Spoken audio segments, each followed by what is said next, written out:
You know, I feel like something might be missing here. Well, 1, 2, 3 things to be exact. Yes, everyone, today we are asking the question, what if Italy, Germany and Bulgaria were not in Europe, and they were in fact all the way over to Asia? Although Italy still has a few European parts, but you know what, we won't mind those. It is Italy, so they're most likely going to lose them anyway. But yes, we have Bulgaria in the Bay of Bengal, we have Germany right below the Guangxi Click, and of course we have Italy next to its most fitting neighbor, Japan. The Italian boot meets the Japanese squid?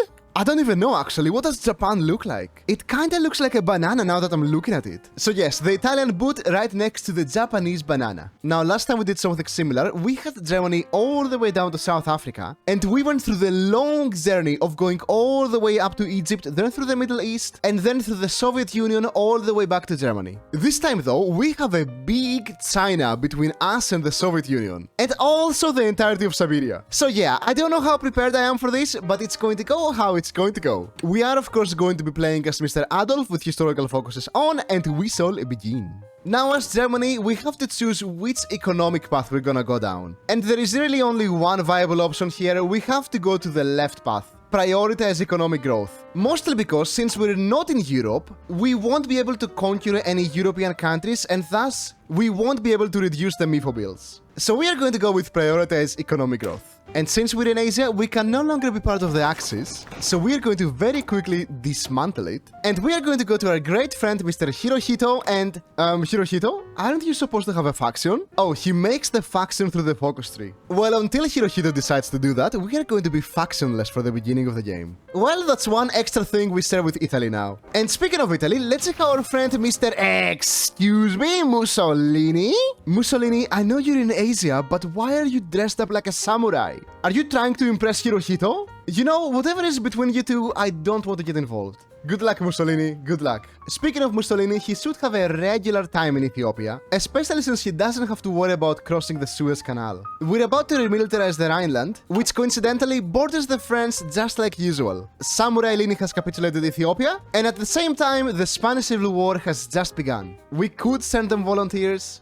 but we're a bit far away, so who cares? Now, while we're waiting for Mr. Hirohito to establish his faction, I noticed we can min-max our economy a bit more than usual. So of course, as always, we have free trade and war economy, just to boost our construction speed as high as possible. There's the ministers as well, but most importantly, Germany has an industrial concern which gives us minus 5% consumer good factories factor. Which might seem small, but most countries do not have this, so this is actually quite useful. Japan has finally formed its faction, so we are going to ask Mr. Hirohito if we can join. And of course, the answer is yes. I'm not sure why, but this is a disturbing sight. Japan is going to attack China soon, so we're going to put some of our units next to the Guangxi Click border. And also to the Anschluss, can't forget about that. Absolutely disgusting. Thank God that Paradox doesn't have a range mechanic in this game, otherwise I'm pretty sure Austria would always say no. The China-Japan war has begun, and we're not going to join just yet. We are going to wait until the Guangxi Click joins China. A few days later, they've joined the Chinese, and we are going to join Japan. And yeah, they don't stand a chance. Our cast is completely decimating them.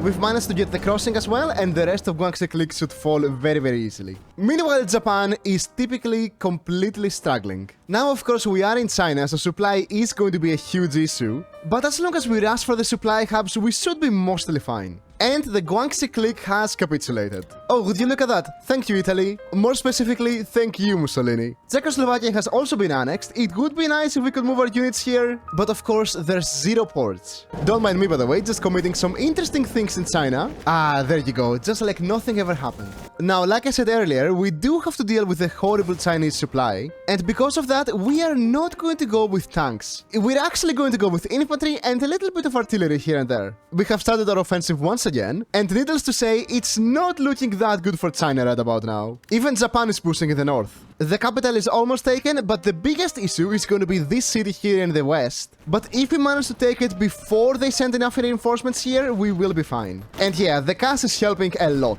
China, I'm sorry, but this wasn't even close. We've only taken 42,000 casualties compared to the 900,000. And predictably, China has capitulated. The peace deal is over, and yeah, China is now Germany. Now, of course, Japan wanted most of this land, but we are in the East Asian Alliance, so technically, Hirohito, it's your land. Now, with China dealt with, it's time for the big threat of this game, the Great Soviet Union. Only issue is, of course, attrition. But I am slowly building a railway all the way up there. In all honesty, Adolf, do you even really need any more land? You have the entirety of China at your disposal, and you need more? It might be a bit early to start the war, but we do have a lot of factories. A lot of factories. And the Soviets have, well, not a lot of factories. So actually, yeah, we're going to war. Our war goal is ready, and our main strategy is going to be to push through Kazakhstan all the way to Moscow. The biggest issue is going to be Mongolia and Manchukuo, but hopefully Japan can handle it. Hopefully. So Mr. Stalin, right-click and declare war. The initial push is going quite well. Our main goal is going to be to push to the supply hub right here. It's a bit far away, but with this we can go all the way up to the north of Kazakhstan. And the supply hub is about to be overtaken. Now just to connect some railways into it, and with this we can continue our offensive all the way towards Moscow. Halfway through Kazakhstan we finally have some supply. For the first time in about 2 years of warfare we have the first signs of supply.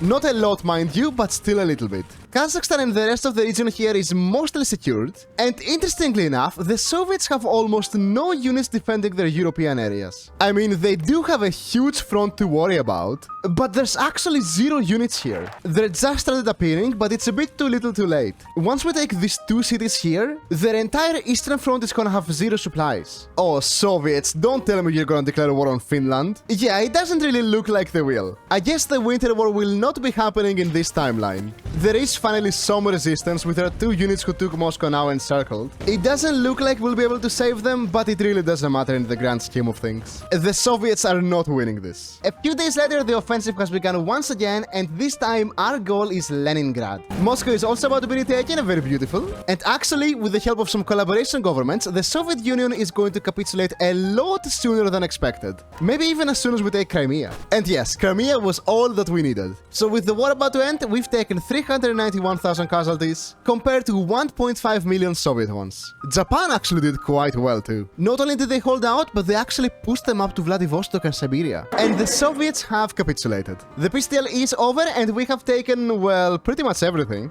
But don't worry, Hirohito, we're still in the greater East Asian co-prosperity sphere. And as soon as the peace deal is over, Belgium has now joined the Allies. In fact, not just Belgium, but also Mexico. Hopefully the USA doesn't join, but we'll see. And now, to do maybe the most historical thing in this playthrough, we are going to demand Danzig. Don't mind the German troops on your border, Poland. Just doing something I should have done about 1 year ago. Also, imagine being the Polish side now. All of a sudden, you have German troops on your eastern border. You thought you would be safe with Germany being gone, and all of a sudden you have this right next to you. Poland has refused, but before we begin the war, we are going to do something very sneaky with Mr. Hirohito. Yeah, Hirohito, I think the greater East Asian co-prosperity sphere needs some new management. Yoink. I can't decide whether this is magnificent or completely disgusting. With everything in place, Poland, right-click and declare war. Yeah, something tells me if the Soviets couldn't hold us back, the Polish will also not hold us back. UK, France, while you were studying ships and how to surrender, Mr. Mussolini on the other side of the world has been studying the blade. And he is about to join our faction. Mussolini, welcome.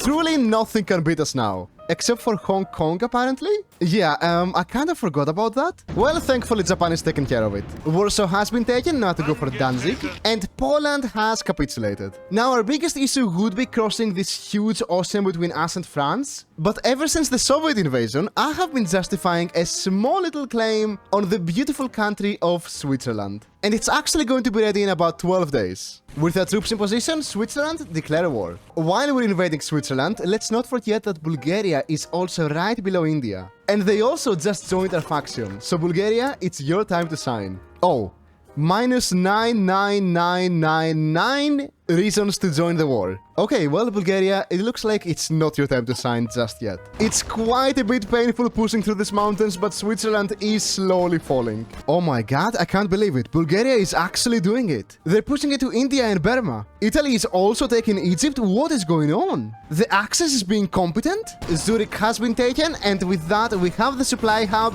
and the rest of Switzerland should fall very quickly. And Switzerland has capitulated. After being stuck here for a few months and taking 200,000 casualties, I finally see why the Germans never went to Switzerland historically. Now to blitzkrieg all the way to Paris and France should capitulate. Then I think we have a few months until the USA joins, so we should try to naval invade the UK. The Bulgarians, by the way, doing amazing in India. They are about to be encircled up here, but still an extremely good job. The invasion has begun and we're getting a lot of green bubbles, and we have secured a landing on the UK. Now to finish them off before America gets any funny ideas. London has been taken and the rest of the UK is soon to follow. Also yes, Bulgaria is still doing incredibly. Hirohito, what exactly are you doing? Since Hirohito is actively trying to sabotage us, we have about 2 months to take over the UK. We should hopefully be able to capitulate them by then. Although they are really defending this island. Never mind, literally 2 days later and they have capitulated. The peace deal is done and as you can see the world looks very different.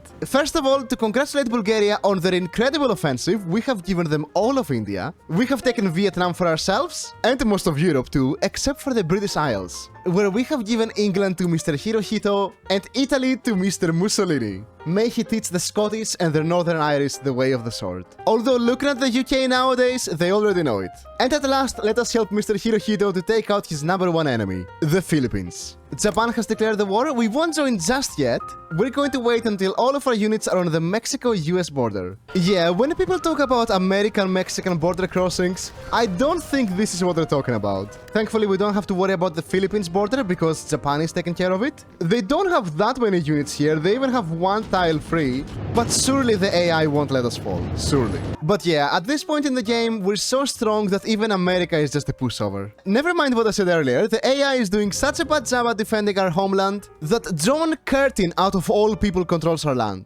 John Curtin. In a classic move by the AI, they have completely abandoned the south, so we can just swoop in and take all of it. And the USA has capitulated. At this point, we've taken everything we need, so you know what, AI, go wild. Except for the Philippines, let me take the Philippines. With the peace deal done, we have taken the Philippines, and the AI has done absolutely nothing with America. Nice one, AI, nice one. In fact, even Australia still exists. So what would happen if the axis moved all the way to Asia? Well, Hirohito would finally get his Asian co-prosperity sphere. A little bit more than just Asian, to be honest. Germany would grow to be absolutely huge, with borders that look actually quite good in Indochina, and Mussolini would master the art of the sword. Thank you so much for watching, a huge thanks to Channel Has Been Deleted, Sacre Blue and Corvenet, a big thanks to Mappingnet and Bing Bong as well, and of course to all the other beautiful members. Like the video if you liked it, dislike it if you disliked it, I love you so very much, and goodbye. Mwah.